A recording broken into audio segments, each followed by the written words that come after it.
I'm Judy Zelina. This is the Millcreek Government Channel. As people across the country embrace their right to explore the many and essential uses of medical cannabis, Rise Dispensary embraces their responsibility to guide that exploration. Rise stands as a beacon of what's possible when creative minds and compassionate people come together in this new era. They believe you have a right to wellness, balance, and living vibrantly. Every day, more and more people are opting to use medical cannabis as a replacement to traditional prescription medication that may cause unwanted side effects. Today we have representatives from Rise, Erie's Medical Marijuana Dispensary, joining us. We have a Dr. Elizabeth Ardillo, the lead pharmacist, and she's also the Director of Medical Education, along with Jill Beck. She is the Director of Community Engagement. Ladies, it's wonderful to have you here. And I got through those titles without even flubbing up. How about that? You did amazing. Thank you for having us, Judy. Oh, thank you. It's always really good to have you here because for the last time we were here, you have new things you're adding, Rise is adding into the program you have here in Erie, correct? Right. So in August of 2019, the Department of Health added 2 new conditions, Tourette's and anxiety. Since the anxiety symptoms diagnosis came along, we've seen a really big uptick in patients. And I think there's a need for that too, as they're recognizing these different serious conditions or conditions. So, absolutely. First off, how long has medical marijuana been available for Pennsylvania residents? So the first dispensary in Pennsylvania opened in February of 2018. Correct. Rise Erie opened in April of 2018, so not long after. Okay, so you've been here for a couple years. Who can participate in this program?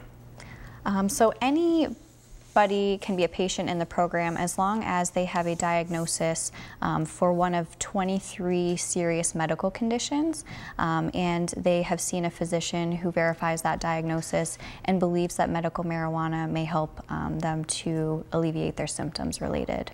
What are some of the serious conditions? Maybe some of the more common ones that we don't realize we would be able to participate if we have this condition. So we see a lot of patients with cancer diagnosis. Anxiety, of course, is a one that we're seeing a lot more frequently. PTSD, chronic pain were probably the top 4 symptoms that we're treating. Okay, and what are some of the other ones then?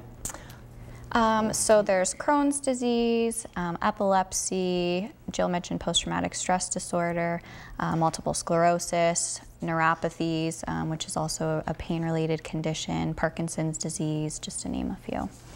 Okay, now how would I know if I'm even eligible for this program? So you would visit a physician and they would verify your diagnosis for one of those conditions.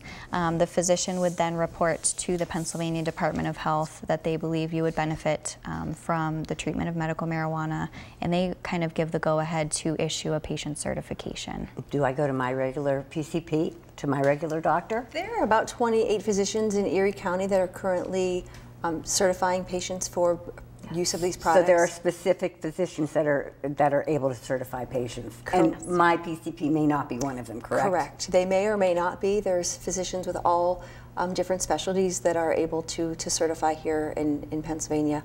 Some are family doctors, family physicians. Some are organizations that only certify patients for medical use of marijuana. And how do I find out which doctors I would be able to go to? The Pennsylvania Department of Health Medical Marijuana website has a list of physicians, and it's broken down by county, so you could easily search for Erie County or whatever county you are in. But we do like to tell patients that not every doctor who is participating in the program is listed on that list. They're able to opt out of that. So while a doctor might not be listed, they still may be able to issue certifications. Okay. I know there's going to be steps involved to be able to participate. What steps are involved? So there's actually a 4-step process that the Department of Health has issued. First, we recommend that patients go on the state website, they register and create a profile. And once they have their profile created, they need to maintain their username and password because they will need to get back into that profile during the course of their treatment. Then they see a physician. get their certification that they do have one of the 23 medical conditions, they need to go back online, utilizing that information that they created, pay the state for their card, and then once the card comes in the mail, and about a week later, they can use that in any dispensary in the state. Okay. Jill, do you ever run into any patients that don't have access to a computer, or if maybe some of the older population is not comfortable and doesn't know how to use a computer, how would they do that then? Absolutely. So we work with those individuals. Perhaps they have someone in their family that can advocate for them. Okay. Someone in their church, a close relative. We do need somebody who's going to be monitoring an email address for them. Okay. It can be complicated, but once they get the hang of it and we get them into the system, they know what to look for and what emails to be aware of. What information am I going to need to register? So patients need to have their photo ID or another form of state-issued ID. And the reason for that is the card information is verified against the Department of Transportation portal. So patients need, as Jill mentioned, an email address, a state-issued ID in order to complete their profile, and then, as she mentioned, a very important part, they need to keep track of their username and password. Okay. All right. All right, ladies, give us some tips for a successful registration, because I could see probably halfway through I've goofed something up. Yes. So the first step is to utilize all capitals. So put your caps lock on and enter the information exactly as it's listed on your driver's license or Pennsylvania ID card. Oh, good to know. All caps. Don't use any spacing for the spaces in between the driver's license. Just enter it in, and the website does the spacing for you. Okay. Birth dates, same thing. It'll put the slashes. Phone number, it automatically puts the characters in. So just enter the information. When we get to the address portion, if on your driver's license or identification card, your address goes onto a second line, any information on that second line needs to be added into the box that says address to. Even if it's just road or apartment number, it needs to go into that separate field. Okay. Now, am I going to know if I've registered successfully? Yes, you will get a box that pops Bells up. and whistles. Bells and whistles. Confetti. Yes, there will be a box that comes up notifying you have successfully registered. It will tell you to take your patient ID number to your physician for your appointment, and it really walks you through the appropriate steps. Okay. Now, I know through this it's your patient certification, right? What exactly is patient certification? So the patient certification, it's not called a prescription, so it's important to designate a certification versus a prescription. Okay, all right. So because it's medical marijuana and it is still considered a Schedule I controlled substance according to the federal government, it cannot be called a prescription. So the certification is basically the go-ahead from the physician that a patient is able to use medical marijuana in Pennsylvania. It gives them the ability to come into any dispensary in the state and purchase products legally. Oh, so it's any dispensary. Once you're in the system, you're in the system? Correct. Okay, in the state of Pennsylvania. In the state of Pennsylvania. In other states, you are tied to a dispensary, and there are some steps that people need to take to change the dispensary that they're making their purchase from. But in Pennsylvania, it's very easy, and anyone can go to any of the open stores. Say I'm going on vacation, all right, and it would be like right at a time that I would be at the end of, my prescription. How do you do that? What if I go in another? Can I get it in another state? So unfortunately, there is currently no reciprocity among state lines for patient cards. Okay. We do not recommend you travel outside of state lines at all with your Pennsylvania medical marijuana products. See, I never thought of that. Yes. You're right. Perhaps not. Yes. Correct. So if you're traveling within the state, we recommend that patients put all of their products back in the original packaging that has their patient label on it. They, transport in their vehicle, maybe in the trunk, an area that there's no question. Whether it's within arm's reach or not. Oh, okay. All right. So now, patient certification, how do I go about getting that? So the patient certification, after you set up your patient profile on the Department of Health, All right. you need to schedule an appointment with one of the certifying doctors. So the doctor's going to give me that? Yes, so the doctor enters it into an online portal. It's not a piece of paper that you have to carry around or keep track of. It's all completed electronically, and then we have access to it at the dispensary. Okay, and I have to register for that prior to seeing the doctor, correct? Register for the appointment. It's best that you have your profile established. Okay, before I go and see the doctor, before you right? go and see the doctor. Yes. It's just a smoother transition? Yes. Okay. The physicians are able to actually certify you on the spot if you present with the proper medical information. All right. That will just speed up the process. It'll save you some phone calls and going back and forth with the medical staff to get the certification completed. And then once that certification goes through, patients receive an email from the Department of Health. So as soon as they get that email, someone is monitoring the account for them. They can let them know that they can go back online and make the payment to the state for the card. Okay. All right. Now, what happens now after I'm certified by a doctor? Where do we go on from here? So Joe mentioned the payment to the state. Okay. So they have to log back onto their profile, and they either pay a $50 fee for their card, or if they participate in any of the state assistance programs, such as CHIP, SNAP, they have a fee reduction of $25. So once the payment is made, they will receive notification again that their payment was received successfully, and then they will receive their card in the mail within 7 to 10 days. Once they have their card, they can come in to the dispensary. Okay. Well, the card, is there a fee for this card? You said there's a payment. What is the fee for the card? So $50, or if they participate in the state assistance, it's $25. Okay. And how long is that card good for? The cards are good for up to 1 year. There are some physicians who require patients come back to see them to keep their certifications valid, but a patient card is valid for up to 12 months from the state. And then at that point, you would go through the whole process again, correct? Correct. For another card. They don't just renew it. Do you get a new card, or does it get renewed after a year? You get a new card. Get a new card. And you get emails from the Department of Health telling you that your card is about to expire, that it's time to see your physician. Also why it's very important that somebody's monitoring the email, whether it's the patient or someone on their behalf, that they're translating that information back. And how long does it take to get that card? Now, I've done this online. Is it going to be a quick process, or is it going to be months? It's fairly quick. It's fairly quick. 7 to 10 days, I think, is pretty average right now. Oh, that's not bad. It's not bad. No. Now, okay. You are a you're a marijuana dispensary. Yes. Right here in Erie. Are there any others in Erie County? Not currently in Erie County. Okay. We are the only dispensary. Okay. And how can I find, if I don't live here in Erie, how can I find a dispensary near me?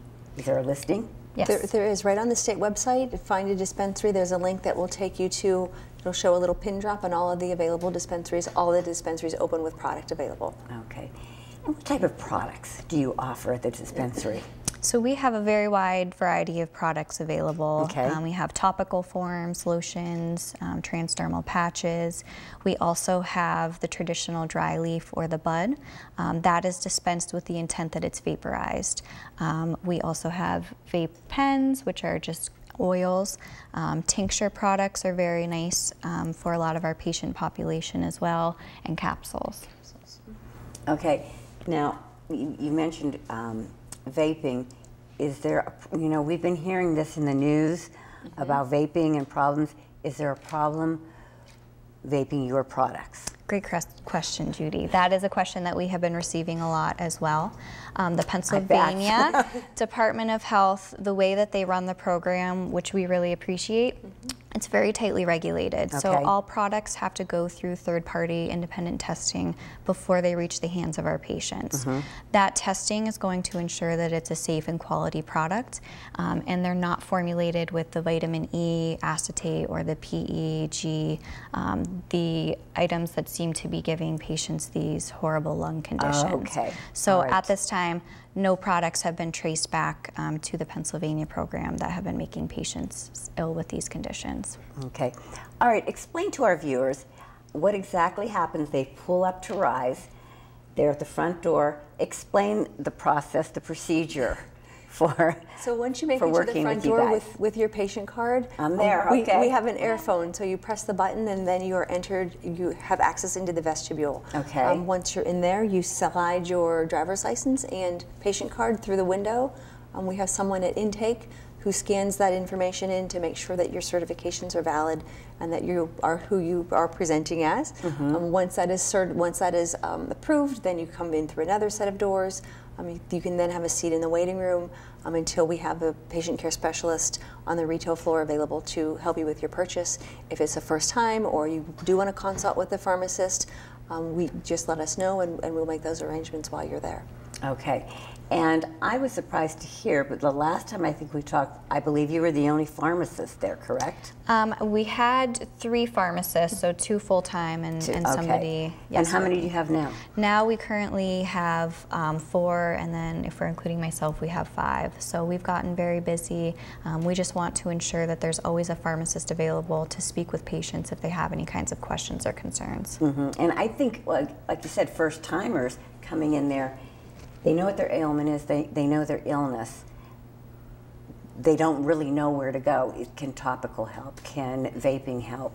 You know, can a patch help? Yes. So, and that's where you come in. Yes, and it's very exciting to be able to walk patients through all their different options. Right. It's nice that the majority of our patients have the autonomy to choose their own treatment plan and kind of take it into their own hands with our guided direction. Oh, really? Yes. So they are able to ultimately choose their products unless their physician has placed a restriction on their certification. Okay. So they're going to go with the type of receiving the product the way that they're going to be most comfortable with. Yes. Exactly. Whether it's going to be topical, oral, vaping, you know, Absolutely. they get to call the shots. They get to call the shots. Well, that's good. That's good. But you guys really, I'll tell you one thing. I know people, I've met people that speak so highly of you, the pain that they were in. One of them has PTSD and has just helped him immensely. That's wonderful to hear. We definitely hope that for all of our patients. Right. And again, without side effects of traditional medications. Yes. So you're talking about patient profile. What is exactly going to be in my patient profile, and how secure is that information? So the patient profile that you set up when you're registering for the program has very minimal information. It does require your name, your address, your phone number, email address, date of birth. If you have a caregiver registering for you, they're also linked to that profile. That is separate from your patient profile in the dispensary. So in the dispensary, we do follow HIPAA. All of your information is very safe and secure. We will not share it with anybody unless you specifically ask us to and give us written permission. In that profile, we keep track of your purchase history, and we can also add notes in there just to follow along with your treatment plan. A lot of patients will purchase something and then not necessarily remember the name of it the next time they come in to see us. So it's nice when we can just log in and pull up their purchase history to see what's been helping. That would be me. I would have no idea. If I'm ever on a medication, and I'm not, but if I was given something, I can never remember the name. My mother takes all these pills, and I just slaughter them. I can never remember. But anyhow, good to have you guys around. Here's a question. Can a patient that has a criminal background, can they participate in the program? Actually, yes, they can. Patients, you cannot be a caregiver if you have a felony drug conviction or anything on your criminal record within the past 5 years. However, we do have patients who are coming back into society that are using products and having success at this. So yes, you can have. And they have serious illnesses too. Absolutely. Absolutely. We do a lot of talking with law enforcement and probation and parole folks across the state, helping them understand the process of getting a card and how this is probably helping their own clients and our patients as well. I think there's some confusion too. We see the big hype on CBD products, ointments, oils. Explain the difference between the products you have and the over-the-counter CBD products? Sure. So anything you can purchase over the counter, I've even seen it at gas stations and video stores. Everywhere. It's everywhere. Everywhere. Yes. That is all CBD from hemp. Anything we dispense as far as a CBD oil will be derived from the female cannabis plant. Got it. So hemp, when it grows, it has very low amounts of THC. And when cannabis, what we dispense, seems to have higher amounts of THC in it. So anything that you purchase from us, again, you have to have your Pennsylvania medical marijuana card for. Okay. Jill, you mentioned, and I just want to go back to this, you mentioned caregivers. Yes. What exactly is a caregiver? So a caregiver is a person who has gone through a background check and a fingerprint process with the Department of Health. They are issued a card that looks very much like a patient card. Okay. As a caregiver, someone is able to make a purchase of marijuana products for somebody that they are providing care for. A caregiver can have up to 5 patients. A particular patient can have up to 2 caregivers. So some of our kiddo patients might live with mom or dad. They can both be caregivers for that child. Okay. Someone with a terminal illness who may not be able to come into the dispensary might have a caregiver as well. Okay. Who has consulted with the pharmacist, it knows the products that the patient is going to hopefully best treat the patient. So a caregiver can be very beneficial. The state does keep a registry of folks across the state who make themselves available to do this for patients. And they would have to register Absolutely, for it. they have to be registered. They have to be a patient in the program, Okay. and then the caregiver also has to undergo a background check and pay for their caregiver card. So it's quite a process, but pretty fulfilling when you know that you're helping to alleviate some of those symptoms for some of our sickest patients. Right. So you can be a caregiver for someone who is not related to you also, right? Yes. Yes.